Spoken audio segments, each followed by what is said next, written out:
gente, que bom que vocês nos acessaram aqui para falarmos um pouquinho sobre transformação de matéria e energia. Nós estamos aqui na nossa terceira aula, a primeira aula de desenvolvimento. Vamos só recapitular o que aconteceu anteriormente, não é mesmo? Primeiro eu vou falar para o nosso diretor colocar aqui para a gente o nosso slide de apresentação e vou dizer também o meu nome, porque a gente está se conhecendo agora, né? Eu sou Viviane, a professora de vocês aqui pelo Centro de Mídias. Lembrando que esta aula, ela está no repositório de vocês, ela é gravada e vocês podem assistir sempre que vocês acharem conveniente, tá certo? Olha aí na nossa telinha, nosso diretor vai colocar para a gente o nosso slide inicial de apresentação da aula. A gente então está no aprofundamento que chama Cultura do Solo, do campo à cidade. Este aprofundamento integra duas áreas, né, de conhecimento, que é a área de humanidades com a área de natureza, tá certo? Então nós vamos falar da cultura do solo, falar de quem vive no solo e também do solo em si. E aí a gente está integrando aí alguns professores na área de biologia, geografia, física, né? Matemática, todo mundo aí estudando, sociólogos e tudo mais, estudando aí o solo, o planeta Terra em si, tá bom? Então nós estamos com um componente que chama transformação de matéria e energia. Então é o professor de física, o professor de química, né? O professor das ciências aí que vai conduzir com vocês essa aula aí na sua escola. E aqui serei eu. Tá bom? Voltando de novo para a nossa telinha, ó. Este aprofundamento, ele tem 6 unidades curriculares que vai durar até você sair da escola, até terminar a terceira série aí. A gente aqui na segunda série está na primeira, chama-se o indivíduo e o ambiente.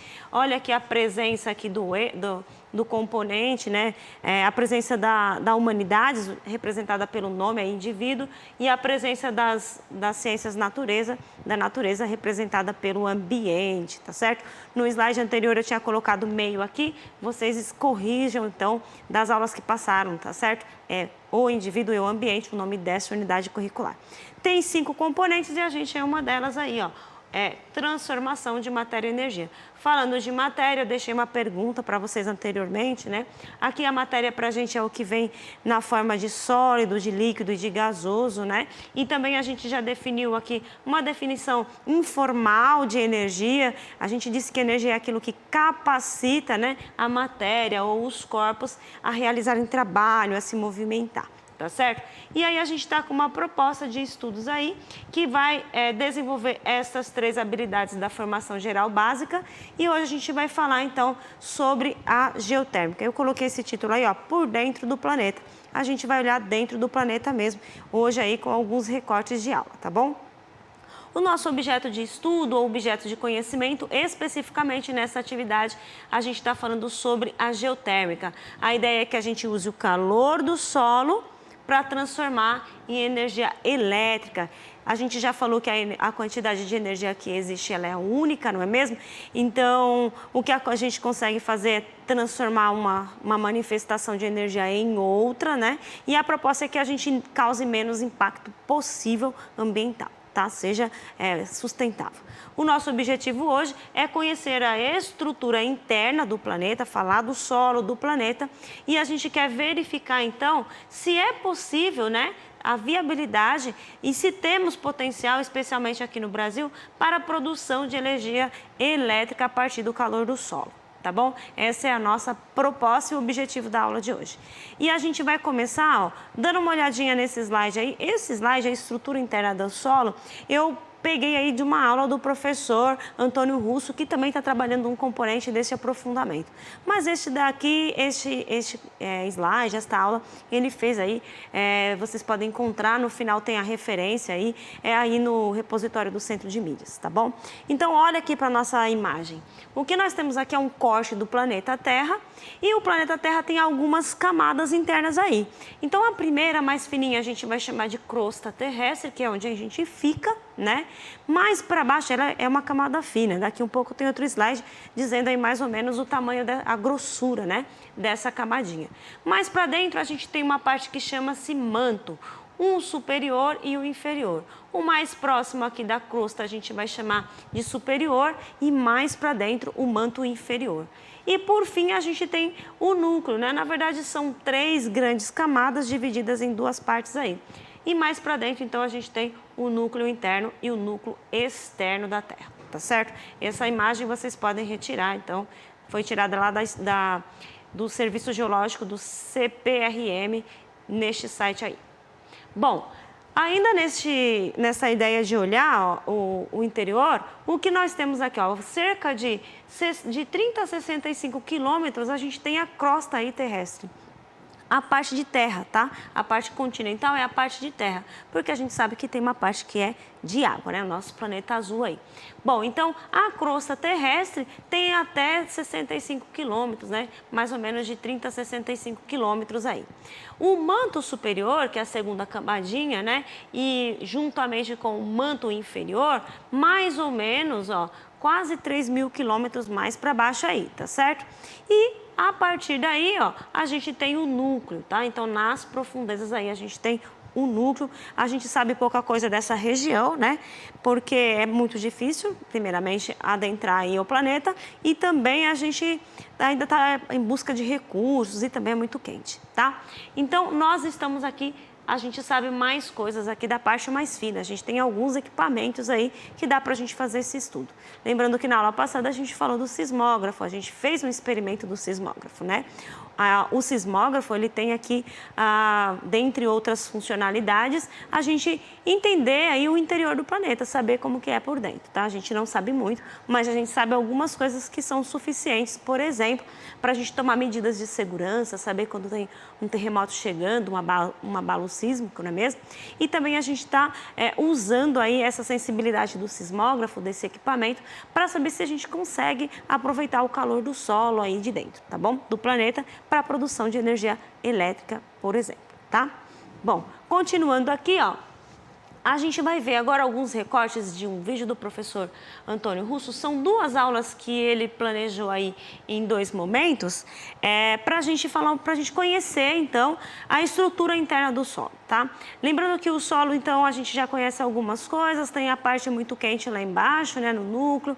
Essas partes, elas chegam, né, esse calor acaba chegando à superfície, em alguns lugares aqui do planeta, né? A gente sabe dos vulcões, dos magmas, essas coisas, né? É o calor do solo entrando em erupção, saindo aí de dentro, né, das profundezas para a nossa superfície, tá certo? E a gente quer saber, então, se em algum momento a gente pode pegar esse calor que não pode ser assim tão agressivo, né, a ponto de chegar o magma até a gente, mas um calor que a gente possa aproveitar para fazer uma usina geotérmica, por exemplo. Tá bom? Então, vamos ver o que o professor Antônio Russo está dizendo para a gente. Nosso diretor vai colocar para vocês aí alguns desses recortes e vocês aproveitem para fazer registros, fazer anotações aí de coisas importantes que lá na sistematização nós vamos utilizar, tá bom? Nós vamos ter que construir um relatório científico, depois a gente vai fazer um podcast e vai tentar fazer uma animação. Então, coletem seus registros, coletem informações aí para vocês terem repertório para fazer as atividades, beleza? Colocando aí na nossa telinha, por favor. Vamos aguardar.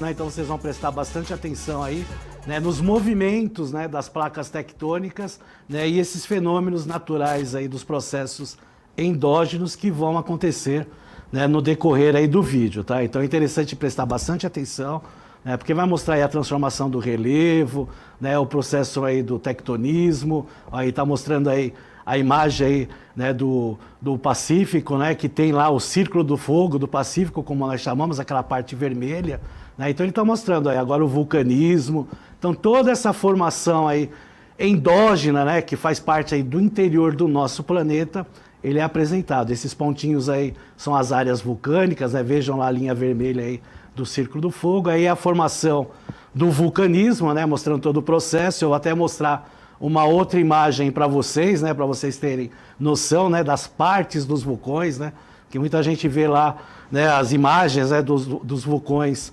né, ativos, né, mas não sabe que tem algumas características neles aí, né. Então veja, é interessante esse vídeo que ele acaba, né, representando todo esse processo que nós temos, né, as ondas sísmicas aí, né, quando nós temos aí o processo do hipocentro e do epicentro do terremoto, né?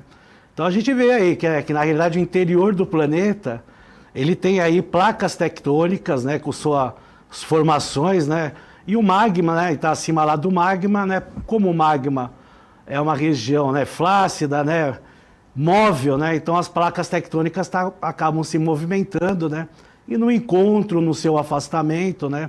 E no deslizamento de uma com a outra, acaba fazendo todo esse processo que a gente observa aí no vídeo, né? Aí, por exemplo, está mostrando aí, né, os processos de tectonismo, né? Então nós temos lá o processo transformante, esse processo aí, né, quando as setas se encontram, né, é o processo de encontro das placas, né, de convergência. Quando mostra a seta se afastando, é o processo, né, de afastamento das placas, né? Então tem todos esses processos aí, né, que a gente acaba aprendendo. Então, a gente viu aqui nesse videozinho alguns recursos que o professor Antônio Russo trouxe pra gente, um vídeo aí. Esse vídeo tem aí na aula, também no final vocês vão encontrar essa referência, tá certo? Mas o que a gente quer mostrar para vocês aqui é como é a estrutura interna, né? O movimento das placas tectônicas. O que isso tem a ver conosco aqui, que a gente está falando um pouquinho de ciências da geotérmica. É que lá no encontro dessas placas tectônicas é onde tem maior potencialidade de ter geotérmica, é por onde, né, são as fissuras, o movimento, o calor consegue chegar até a superfície. Então é legal que a gente entenda o interior do nosso planeta para poder achar estes lugares, né, entender como funcionam esses lugares na parte interna e compreender como é que esse calor pode chegar aqui. Então a gente viu também algumas erupções de magma saindo, né, então em algumas partes, naquele vídeo que vocês vão poder ver depois, nesse vídeo que o professor colocou, tem uma parte vermelha, assim, né? Que é chamada de centurião. Então, ali nessa região é onde tem uma placa tectônica. Algumas são continentais, e aí alguns países aqui, né? Alguns lugares do planeta, eles sofrem com essa intensidade, e algumas são internas, mais para o lado do mar, da parte da água aqui do nosso planeta. Importante é que vocês percebam que o movimento dessas placas é que permitem, então, a chegada desse calor aqui na superfície. Seja ele na forma de vapor, que a gente vai falar futuramente, só na forma de líquida mesmo, que aqui no Brasil a gente sabe que existe também, ou chega totalmente na parte de magma, saindo aí com a erupção de vulcões e tudo mais, tá certo? Nós vamos ver mais um videozinho aí com a explicação do professor Antônio Russo aí, continuando essa ideia aí de conhecer o interior do nosso planeta. Nosso diretor vai colocar aí na telinha e eu volto daqui a pouco. Mas a questão da estrutura interna, né, do planeta, né, as camadas, né, os encontros dessas camadas, né, o que nós vamos ver aqui é mais, né, os movimentos dessas placas tectônicas, tá certo? Então nós vamos ver aí primeiro o movimento convergente. Então é a ocorrência de duas placas que se chocam. Normalmente uma desliza por baixo da outra, encontrando altas temperaturas e se fundindo parcialmente. Esse novo magma, menos denso, sobe e extravasa através de zonas frágeis da crosta, formando vulcões. Cerca de 2/3 destes e 3/4 dos terremotos ocorrem nessas áreas. A interação entre as placas de Nazca, da América do Sul, por exemplo, formou a cadeia andina, tá certo, pessoal? Então, quando fala em movimento convergente, nada mais é do que o encontro de placas tectônicas, né? Logicamente, as placas elas têm diferentes tamanhos, né? Diferentes formatos, né? Até, né, como é que a gente fala, o processo, né? Algumas são mais duras, outras são mais maleáveis, né, Jean? Então, isso aí vai fazendo com que uma se sobressaia sobre a outra, né? Que a gente chama aí de um processo de subducção. Mas tem aqui uma animação que a gente vai colocar para vocês, que ele mostra essa relação aí. Pode colocar aí na tela, por gentileza, aí, ó. Então, as setas estão indicando aí o choque entre placas. Então, vejam que isso aí tem no mundo todo, né? Então, quando a gente observa na parte da América do Sul, a gente observa que no Brasil não acontece o encontro de placas, porque tá lá, ó, a placa sul-americana, ela tá lá bem lá, e o Brasil bem no centro dessa placa, que é uma placa enorme, tá certo? Então, por isso que tem que se entender, né, que o Brasil, na realidade, ele não vai sofrer processos constantes de tectonismo, né, até porque não tem esse processo convergente, como também a gente vai ver os outros movimentos, né, que as placas tectônicas têm no planeta, tá certo?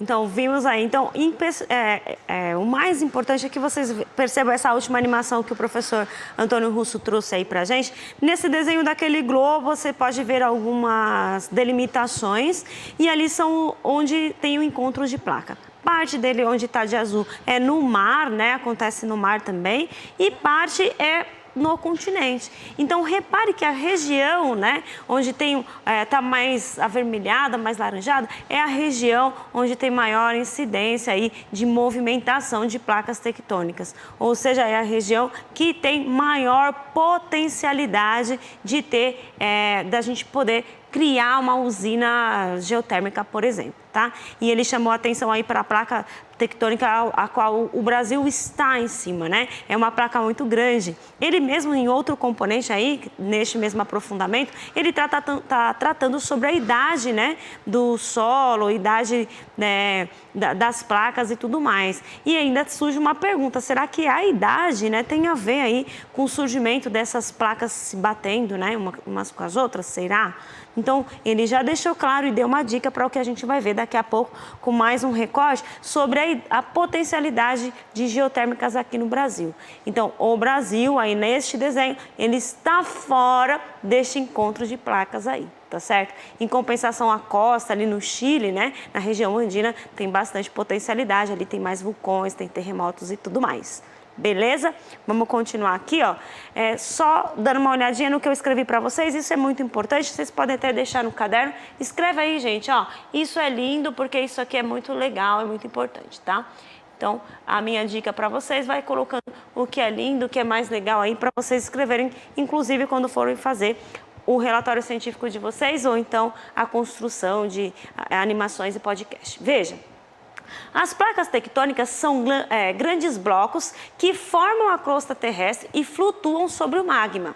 Então, volte naquele desenho, eu vou voltar aqui, ó, naquele desenho, veja aqui onde que está a nossa crosta terrestre, né? Essa parte fina que tem cerca de 65 quilômetros, né? E embaixo dessa placa, nós temos o manto superior e aí que fica, então, a nossa parte de flutuamento do magma, né?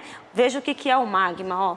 Local onde as temperaturas podem chegar até 20 graus Celsius. Tudo a ver aí com a ciência que a gente quer chegar, tá? Vai prestando atenção no nosso caminho aí, ó. Este, por apresentar consistência fluida, o que é fluida? Um pouco mais líquida, tá certo? Ele pode movimentar com maior fluidez. Possibilita movimentos nas placas. Então, é uma parte mais líquida embaixo dessa crosta continental que a gente tá, e ela faz com que a nossa crosta terrestre se movimente, é isso, tá? É um evento que pode ocorrer, né? O movimento dessas placas e a circulação de águas subterrâneas, né? A gente tem também águas subterrâneas aí entre a crosta terrestre e o magma. Tem bastante uma região aí de água. Água dessa que é água potável mesmo, água doce inclusive, tá bom? Formando, nesta região também nós temos a formação de reservatórios ou de água líquida, tá certo? Ou então na forma de vapor. Tem as duas formas de água aí. Aqui na ciência é comum a gente dizer água líquida, tá certo, gente?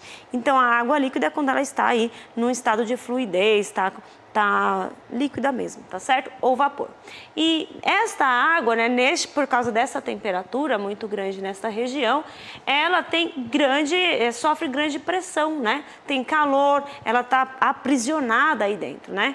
Então, quando nessas regiões de encontro, né, a gente consegue, esta água, esse fluido, esse vapor, encontra alguma passagem, né, ela acaba chegando até a superfície. Tem um conceito muito importante aqui, que a gente vai dizer nas próximas aulas, o conceito de calor, pessoal. O calor eu vou falar agora porque eu preciso para fazer um esclarecimento, mas na aula que vem a gente vai falar um pouco melhor. Mas o calor é um tipo de energia que precisa de ter contato entre dois corpos, tá? Então, por exemplo, não poderia olhar aqui para minha produtora Jéssica que está ali e falar, nossa, a Jéssica está com febre, ela está com calor. Então, se eu quiser saber, eu tenho que encostar. Então, o calor é um tipo de energia que passa de um corpo para o outro, desde que um corpo tenha mais excitação de moléculas, esteja mais quente, tá? Então, um corpo estando com uma temperatura mais elevada, encosta num corpo com temperatura menos elevada, então tem essa fluidez, essa passagem de energia. Tá certo? Então aqui, ó, não basta só ter o calor no fundo do solo, vamos ter ali a nossa entrevistada falando, nós precisamos de algo que traga esse calor até a superfície. E este algo é a água, né? A água aí no contato com o magma, né? Rochas quentes e tudo mais, chega à nossa superfície por meio desses lugares onde as placas se encontram, né? Trazidos aí, esse calor é trazido por esse vapor de água e inclusive pela água líquida também. Tá certo? Então veja, ó, nas regiões em que a temperatura é muito maior, né, há elevado potencial geotérmico, que é este mapa aí da animação que o professor passou. Tá certo? Continuando aqui, essa imagem eu catei no PowerPoint, fiz aí no Paint pra gente, ó. Então aqui nós temos a crosta terrestre, fiz um corte na terra, tem o manto e tem o núcleo, né? Então embaixo da crosta aqui, nós temos uma região super quente que aquece a água que eventualmente esteja por aí. E se esta água encontrar uma região entre placas, ela acaba chegando aqui na superfície, tá bom? Então olha lá, ó, nas regiões em que essas temperaturas são moderadas, então este calor pode chegar aqui pra gente através de temperaturas moderadas ou até muito quente, tá bom? Então veja, ó, nas que são moderadas, e a gente vai considerar moderadas de 20 até 150 graus Celsius, esse calor é aproveitado diretamente para aquecimento de ambientes, termas e outras aplicações comerciais. Aqui no Brasil a gente tem exemplos disso, né? Bastante pesquisa. Mas a gente sabe que aqui, por exemplo, em Caldas Novas, né, em algumas cidades, tem uma região termal. É o calor do solo chegando, a água chega com temperaturas aqui a ponto de ter regiões de banho, próprias para banho e para lazer. Então aqui no Brasil elas chegam até a superfície dessa maneira e é considerada temperatura moderada. Mais ou menos 80 graus, tá bom, gente? A água tá chegando aqui na superfície, na região aqui do Brasil, dessa maneira. Bom, agora vamos ver mais um recorte aqui, 2 recortes de uma convidada, de uma aula com o professor Giba, de Física, juntamente com o professor Fábio de Paiva, fizeram aqui no Centro de Mídias com uma convidada aí, que é a doutora Suzy Guimarães. Ela é pesquisadora do Observatório Nacional lá no Rio de Janeiro, sobre as geotérmicas, e ela vai contar um pouquinho sobre a possibilidade de geotérmicas aqui no Brasil, né? E também vantagens e desvantagens. Fiquem de olho aí, nosso diretor vai colocar pra gente este registro. Já volto. O Brasil tem apostado nesse tipo de energia, tem como o Brasil também aproveitar? Eu dei uma dica de que precisa ter recursos com alta temperatura mais próximo da superfície. Isso quer dizer que eu preciso de ter uma zona de escape de energia interna da Terra. Então, são as zonas chamadas zonas tectonicamente ativas, né? E o Brasil, nós estamos no meio de uma placa tectônica que nós não temos atividades tectônicas muito altas. Existem abalos sísmicos por aqui, terremotos, poucos, né? Mas são de baixa intensidade. Então, aqui no Brasil, é quase impossível você aproveitar esse recurso mais raso com altas temperaturas. Então, para transformar para energia elétrica, para abastecimento, para essas usinas, né, geotérmica, é inviável. Até porque eu preciso de ter uma perfuração muito grande para chegar em temperaturas suficientes para mover uma turbina aí, elétrica. Mas nós podemos aproveitar os recursos que nos são mais próximos, né? Como os recursos que nós chamamos de baixa entalpia, para climatização, para alguns lugares que existem fontes termais, que aproveita o calor da água. Isso tudo é um tipo de aproveitamento da energia geotérmica de uma maneira em geral. Então, primeiro, para poder utilizar em termos de transformação para energia elétrica ou para formar, né, uma usina, eu preciso ter o recurso mais próximo à superfície. E isso, em geral, são nas zonas mais tectonicamente ativas. Então, Coloquei alguns aspectos positivos aqui, pessoal, que seria interessante, né? A energia limpa e renovável, o aproveitamento do calor para aquecer, por exemplo, a água, no caso que for usado no caso do Brasil, né? Mas também pode aproveitar o calor para gerar energia elétrica, né? O custo é também questão competitivo, o impacto ambiental é reduzido, não necessita de abastecimento com combustíveis, né? Também isso aí é muito interessante, é um aspecto positivo, no caso, né? E aí, agora, quais seriam os aspectos negativos, né? Tem muito investimento com componentes especiais, né? Para você produzir esse tipo de usina, né? Regiões com espessura reduzida e falhas geológicas. A doutora já comentou aqui, né? O Brasil não tem como construir uma usina para gerar energia elétrica, né? No caso, né? Devido à questão da parte geológica aí do Brasil, né? Da questão das placas tectônicas, né? Liberação de vapor de água, né? E também a questão do gás carbônico, pouca densidade populacional aí no caso, né? Então aí são aspectos negativos. Vou pedir para a doutora também fazer um fechamento sobre a questão dos aspectos positivos e negativos. Faz, doutora? Tá, só consertando, não é que a gente não possa utilizar, é um pouco mais difícil de se encontrar. Então, eu preciso de mais alta tecnologia para perfuração e implantação, né, desse sistema de construção de usina.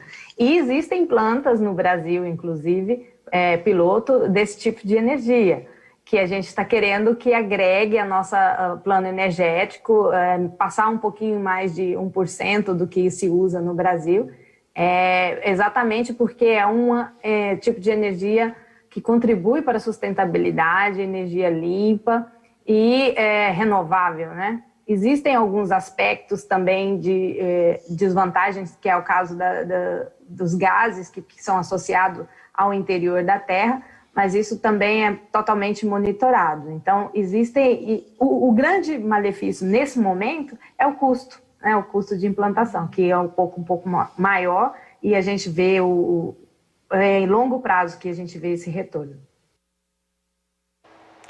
Então, vimos aí o depoimento, né? A entrevistada é muito importante, que tem muita propriedade para falar.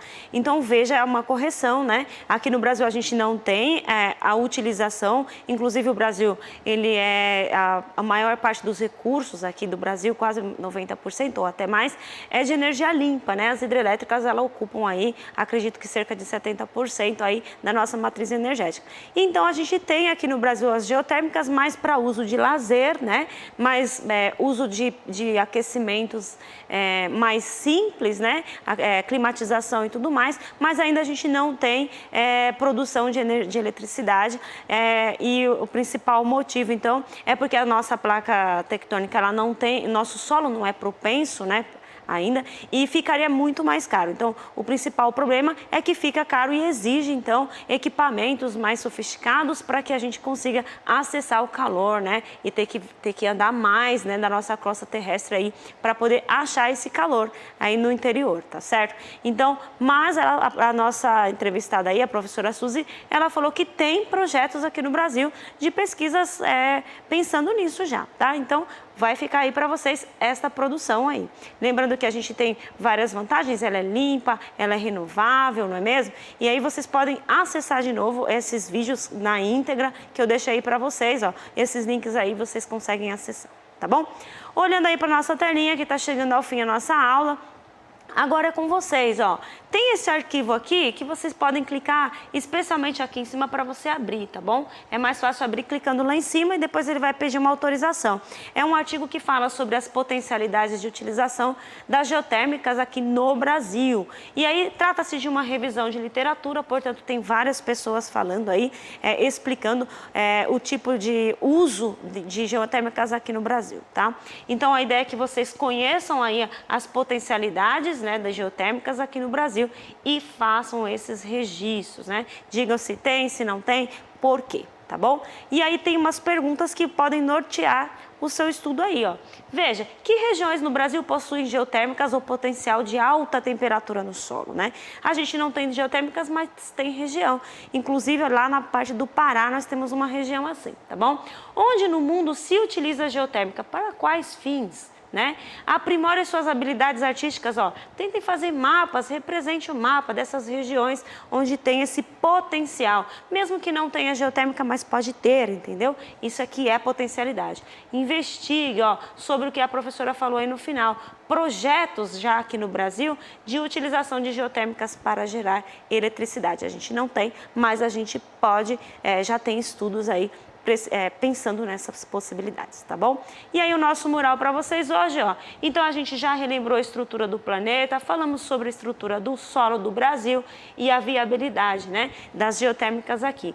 E na próxima aula a gente vai começar a falar um pouquinho sobre as geotérmicas. Os estudos de vocês podem compartilhar comigo aqui no Instagram, ó. Vem pra Mate, tá certo?